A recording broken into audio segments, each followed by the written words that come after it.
සෙඩාන් කා ලෝකයේ රජෙක් ඉන්නවා නම් ඒ නම අනිවාර්යෙන්ම Honda Civic. දශක ගණනාවක් තිස්සේ ලෝකයේම වසඟ කරපු Civic නාමය අද වෙනකොට ලංකාවේ අපේ තරුණ පරපුරේ වැඩිම ආකර්ෂණයක් දිනාගත්ත කාර් එකක් වෙලා තියෙනවා. අද අපි බලමු මේ Civic එකේ තියෙන ඒ සැබෑ ගැම්ම සහ තාක්ෂණික විස්තර මොනවද කියලා. පළමු බැල්මෙම පේන දේ තමයි මේකේ තියෙන ඇග්‍රෙසිව් ලුක් එක. ලෝස්ලං ඩිසයින් එක නිසා මේක පාරේ යනකොට මාරම ස්ටැබිලිටි එකක් තියෙනවා. දැන් අපි කතා කරමු මේකේ හදවත ගැන. මේකේ තියෙන්නේ 1.5 litre VTEC turbo charged engine එකක්.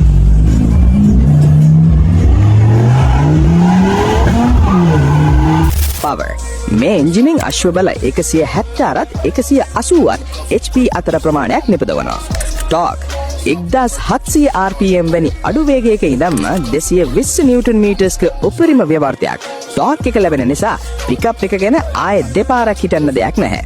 ට්‍රාන්ස්මිෂන්. මේ එන්ජිම සම්බන්ධ වෙන්නේ CVT ගියර්බොක්ස් එකක් එක්ක. හැබැයි ඔයාට පැඩල් ෂිෆ්ටර්ස් පාවිච්චි කරලා මැනුවල් වගේ ගියර් මාරු කිරීමේ හැකියාවක් තියෙනවා. ටෙක්.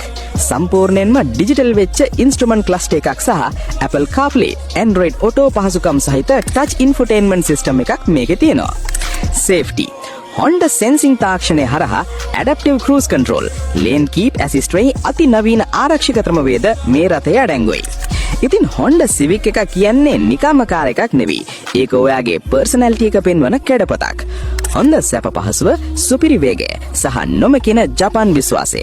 මේ ඔක්කොම එකම තැනක තියෙනවා නම් ඒ Civic එකේ විතරයි. ඔයාලත් මේ රථයට ආදරය කරන කෙනෙක් නම් වීඩියෝ එකට ලයික් එකක් දාලා channel එක subscribe කරන්න අමතක කරන්න එපා. තවත් මෙවැනිම වීඩියෝ එකකින් හමු වෙමු.